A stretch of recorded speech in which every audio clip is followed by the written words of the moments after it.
Brick breaking update. General পরীক্ষার্থীদের জন্য থাকছে একটি সুবর্ণ সুযোগ। এই সুযোগ কবে থেকে লাগু হবে, কবে থেকে কার্যকর হবে, এই নিয়েই বলবো আজকের এই ভিডিওতে। তো সকলের প্রথম থেকে শেষ পর্যন্ত ভিডিওর সঙ্গে জুড়ে থাকতে ভুলো না। So hello everyone, welcome to BSS AI competitive YouTube channel. তোমাদের সকলকে জানাই স্বাগত আজকে একটি গুরুত্বপূর্ণ ভিডিওতে।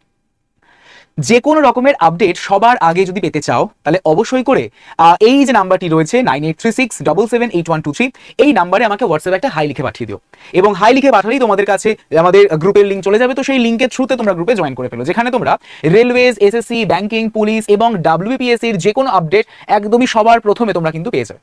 এবং তারও আগে তোমরা কিন্তু যারা এই যে ইউটিউব চ্যানেলটিকে সাবস্ক্রাইব করো, যেখানে দেখো অলরেডি আরআরবি এনটিপিসির সমস্ত কিছু ইনফরমেশন শেয়ার করা রয়েছে, এখান থেকে তোমরা সমস্ত আপডেট পেয়ে যাবে। তো যারা এখনো পর্যন্ত চ্যানেলটিকে সাবস্ক্রাইব করোনি, অবশ্যই করে কিন্তু চ্যানেলটিকে সাবস্ক্রাইব করে ফেলো, ঠিক আছে? বিএসএস এআই কম্পিটিটিভ ইউটিউব চ্যানেলটিকে।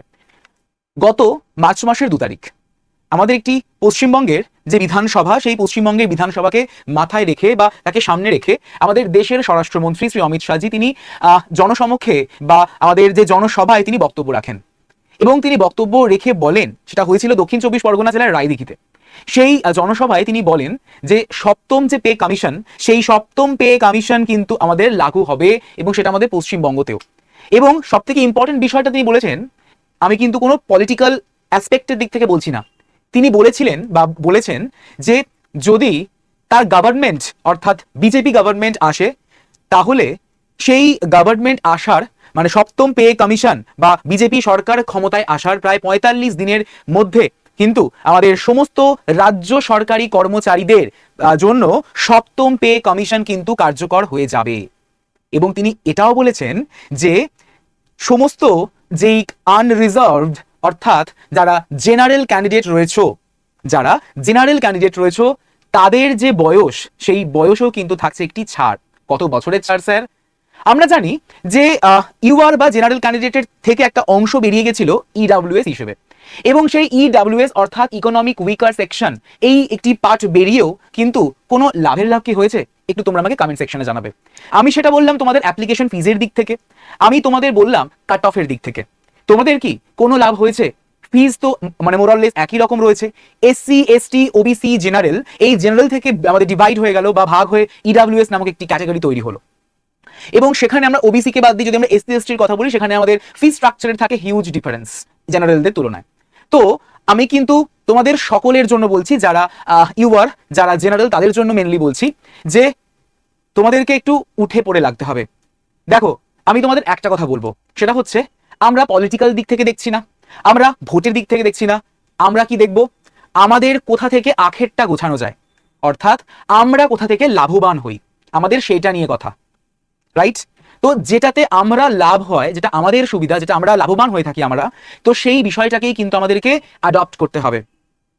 তো যদি বারবার বলে থাকি একটা কথা, যে আমরা দেখেছি যে এজ রিল্যাক্সেশন বা কাট অফ বা অ্যাপ্লিকেশন ফিজ, এই প্রত্যেকটার দিক থেকে যারা তফসিলি জাতি এবং তফসিলি উপজাতির সমস্ত স্টুডেন্টরা রয়েছে, তারা কিন্তু অনেকটা এগিয়ে থাকে, অনেকটা ছাড় পায়। কিন্তু অন্যদিকে যারা ধরো জেনারেল, যারা ধরো ইউআর ক্যান্ডিডেট রয়েছে, তারা কি ছাড় পাও? তারা তো ছাড় পাও না। তো সেটাই আমাদের মাননীয় স্বরাষ্ট্রমন্ত্রী শ্রী অমিত শাহ তিনি বলেছেন যে যদি তারা ক্ষমতায় আসেন, তাহলে এই আনরিজার্ভড বা জেনারেল ক্যান্ডিডেটদের যে এজ, সেই এজের কিন্তু একটা রিল্যাক্সেশন নিয়ে আসবেন। তাহলে কত ছাড় হলো? যা বয়স তার থেকে 5 বছর পর্যন্ত এজ রিল্যাক্সেশন হবে, like SC, ST and OBC. তাহলে এক্ষেত্রে তোমাদের একটু জানিয়ে রাখি যে যদি আমরা স্টেট গভর্নমেন্টকে ফোকাস করি বা ফলো করি, আমরা সকলেই জানি যে আমাদের রাজ্য সরকারের মূলত 3 ধরনের চাকরি হয়ে থাকে, ঠিক আছে? সেই 3 ধরনের কি কি চাকরি? ডাব্লিউবিসিএস রয়েছে, ওয়েস্ট বেঙ্গল পিএসসি রয়েছে, এবং পুলিশ এক্সামিনেশন রয়েছে। যদি আমরা ডাব্লিউবিসিএস এর কথা বলি, তো আমরা সকলে জানি যে ডাব্লিউবিসিএস এর 4টে গ্রুপ থাকে, group A, B, C and D. তো এই 4টে গ্রুপের বয়স হচ্ছে 21 থেকে 36, 20 থেকে 36, 21 থেকে 36 আর 21 থেকে 39। তো যদি 5 বছর পর্যন্ত এজ রিল্যাক্সেশন হয়, যদি 5 বছর পর্যন্ত যদি এজ রিল্যাক্সেশন হয়, তাহলে গ্রুপ এ অফিসারের 41 বছর পর্যন্ত পরীক্ষা দেওয়ার সুযোগ থাকছে। যদি গ্রুপ বি হয়, তাহলে 41 বছর পর্যন্ত সুযোগ থাকছে পরীক্ষা দেওয়ার। গ্রুপ সি হলে 41 এবং গ্রুপ ডি হলে 44 বছর অবধি কিন্তু হয়ে যাচ্ছে। অন্যদিকে যদি আমরা আমাদের ওয়েস্ট বেঙ্গল পিএসসির কথা বলি, স্যার ওয়েস্ট বেঙ্গল পিএসসি বলতে ওয়েস্ট বেঙ্গল পিএসসির আন্ডারে আমাদের ফুড এসআই, ক্লার্কশিপ, মিসলেনিয়াস, আইডিও, এমভিআই এই ধরনের যে সমস্ত এক্সামিনেশন হয়ে থাকে সেখানে ইন জেনারেল বয়স থাকে 18 থেকে 40 বছর। তো যদি এজ রিল্যাক্সেশন হয় তাহলে কিন্তু সেটা 45 বছর পর্যন্ত কিন্তু হয়ে যেতে পারে। আমরা যদি পুলিশের ক্ষেত্রে আসি তাহলে পুলিশের ক্ষেত্রে 21 থেকে 30 বছর ডাব্লিউবিপিএসআই, 18 থেকে 27 বছর ডাব্লিউবিপি কনস্টেবল, 20 থেকে 30 বছর কেপিএসআই এবং 18 থেকে 30 বছর হচ্ছে কেপি কনস্টেবল। এটা ইন জেনারেল। তো যদি 5 বছরের এজ রিল্যাক্সেশন হয় এই ইউআরদের জন্য তাহলে 35 বছর হচ্ছে আমাদের ডাব্লিউপিএসআই এর জন্য, কনস্টেবলের জন্য হচ্ছে 32 বছর, 35 বছর হচ্ছে কেপিএসআই এর জন্য এবং কেপি কনস্টেবলের জন্য হচ্ছে 35 বছর। এটা আমরা স্টেট গভর্নমেন্টের বললাম। তাহলে সেন্ট্রাল গভর্নমেন্টের কি আছে? সেন্ট্রাল গভর্নমেন্টের জন্য কিন্তু রয়েছে মূলত 3টে দিক। কি কি? Railways, SSC, bank. রেলওয়েজের ক্ষেত্রে আরআরবি, এএলপি 18 থেকে 30 বছর হচ্ছে সময়, সেটা বেড়ে কিন্তু হয়ে যেতে পারে 35 বছর পর্যন্ত। এমন অনেকেই থাকো যে কোনো কারণে হয়তো গ্যাপ হয়ে গেল, কোনো কারণে এক্সাম মিস হয়ে গেল, তাহলে তাদের আফসোসের সীমা থাকে না। তো সেই কারণে বা ইউআরদের জন্য মেনলি আমাদের এই এজ রিল্যাক্সেশন করা হয়েছে। তো 18 থেকে 30 মানে করা হতে চলেছে, বেসিক্যালি হয়নি এখনো। যদি তারা ক্ষমতায় আসে তাহলে এটা করবে বলে জানিয়েছেন। ঠিক আছে, 18 থেকে 30 বছর হচ্ছে টেকনিশিয়ানদের জন্য, তো সেটা বেড়ে কত হয়েছে? বেড়ে করা হতে চলেছে 35 বছর। এটা করা হবে। ঠিক আছে, এনটিপিসি গ্রাজুয়েট লেভেলের জন্য 38 বছর পর্যন্ত, এনটিপিসি আন্ডার গ্রাজুয়েটের জন্য 35 বছর পর্যন্ত এবং গ্রুপ ডির জন্য 38 বছর পর্যন্ত হতে পারে। তাহলে ভাবো যদি আমাদের এই ইউআর বা জেনারেল ক্যান্ডিডেটদের জন্য এই রিল্যাক্সেশন করা হয় তাহলে তারাও কিন্তু বঞ্চিত হয় না। এটা কিন্তু একটু ভালো করে দেখবে। যদি আমরা সমস্ত ক্যাটাগরিকে একসাথে দেখি তাহলে তার মানে কোনো ক্যান্ডিডেট ইউআর হয়ে জন্মগ্রহণ করে সে তো কোনো ভুল কাজ করেনি। তাদেরকে আমরা এরকম ভাবে তো পার্থক্য করে রাখতে পারি না। যেমন এসসি, এসটি, ওবিসি সমস্ত ক্যাটাগরি স্টুডেন্টরা যে রিল্যাক্সেশনটা পায়, যে সুযোগ সুবিধাটা পায়, সেটা কি ইউআরটা পায় না। তো তাদেরও এজ রিল্যাক্সেশন দরকার। তারাও যাতে সকলের সাথে একই সাথে মিলে এক্সামে বসতে পারে, একটা সরকারি চাকরি পেতে পারে, সেই সুযোগটা একটু করে দিতে হবে। আমি বারবার বলছি, যদি সুযোগটা তোমরা পেতে চাও তাহলে তোমরা নিজেদের আখেরটা গোছাও।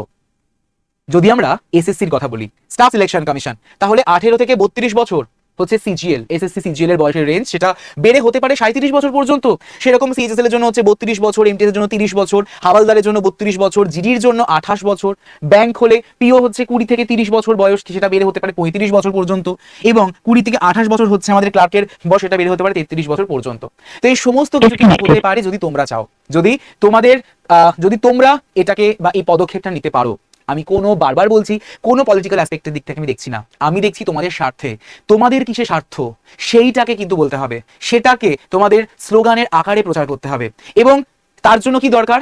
তার জন্য দরকার অবশ্যই একটি লাইক তোমাদের, এবং পুরো পশ্চিমবঙ্গ জুড়ে এই ভিডিওটাকে শেয়ার করে দাও, যাতে সকলে সকলে জাগে, সমস্ত ইউআর ক্যান্ডিডেটরা যাতে জাগে, তারা যাতে এরকম কিছু বলে যে ইয়েস আমাদেরও একটা এজ রিল্যাক্সেশন দরকার। তোমরা যারা রয়েছো, যারা তোমাদের সকলকে বলছি, ইয়েস, যদি তোমরা আমার সাথে সহমত হও অবশ্যই করে কিন্তু এই ভিডিওর কমেন্ট সেকশনে কমেন্ট করতে ভুলো না। তো দেখো, তাহলে আমাদের পরীক্ষা তো আছেই। 2026 সালে আমাদের প্রচুর নোটিফিকেশনস, প্রচুর এক্সামিনেশনস রয়েছে, একদম পরপর সাজানো ক্যালেন্ডার অনুযায়ী।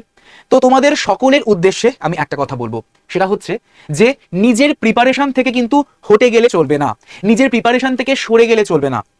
যদি প্রিপারেশন থেকে একবার ডিভিয়েট হয়ে যাও, সরে যাও, তাহলে আবার সেই মূল স্রোতে ফিরে আসতে অনেকটাই কিন্তু প্রবলেম হয়। তাই নিজের প্রিপারেশনটা নিজে এখন থেকে শুরু করো, এখন থেকে মজবুত করো, এখন থেকে স্ট্রেংথ করো।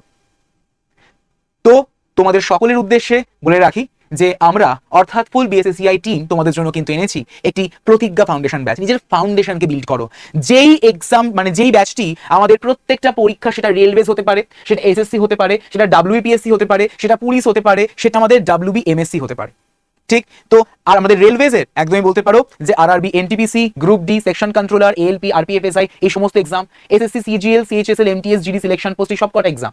ওকে, এছাড়া আমাদের কিন্তু clerkship, miscellaneous, food SI, IDO, MVI এই প্রত্যেকটা পরীক্ষা, পুলিশের জন্য হচ্ছে ডাব্লিউবিপিএসআই কনস্টেবল, কেপিএসআই কনস্টেবল এবং ডাব্লিউবিএমএসসির ক্লার্ক এবং গ্রুপ ডি সমস্ত কিছুর জন্য কিন্তু এই সিম্পল ব্যাচ থেকে কিন্তু কভার আপ হয়ে যাবে। এবং যে নোটিফিকেশনটা তোমাদের শেয়ার করলাম বা যেটা তোমাদের সাথে ডিসকাস করলাম, সেটা আমাদের অবশ্যই করে জানি যে আমাদের শ্রী অমিত শাহজি তিনি বলেছিলেন যে 5 ইয়ার্স, দেখো 5 ইয়ার্সের এজ রিল্যাক্সেশন থাকছে, এবং অবশ্যই করে যেটা আমাদের পশ্চিমবঙ্গের যে আমাদের ভোট, সেই ভোটের আগে তিনি কিন্তু এসে এটাকে বলেছিলেন।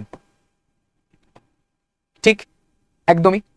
তো তোমাদের সকলের উদ্দেশ্যে আমরা ডেফিনেটলি লঞ্চ করে ফেলেছি আমাদের যে প্রতিজ্ঞা ফাউন্ডেশন ব্যাচ, সেই প্রতিজ্ঞা ফাউন্ডেশন ব্যাচ, এবং সেই প্রতিজ্ঞা ফাউন্ডেশন ব্যাচে তোমরা এই প্রত্যেকটা এক্সামকে কিন্তু ক্যারিয়ার করতে পারবে। তো যদি কোনো আপডেট থাকে বা যদি কোনো আপডেট জানার থাকে এই রিগার্ডিং, ডেফিনেটলি তোমরা আমার সঙ্গে এই নাম্বারে যোগাযোগ করে ফেরো 9836778123 এই নাম্বারে হোয়াটসঅ্যাপ করে।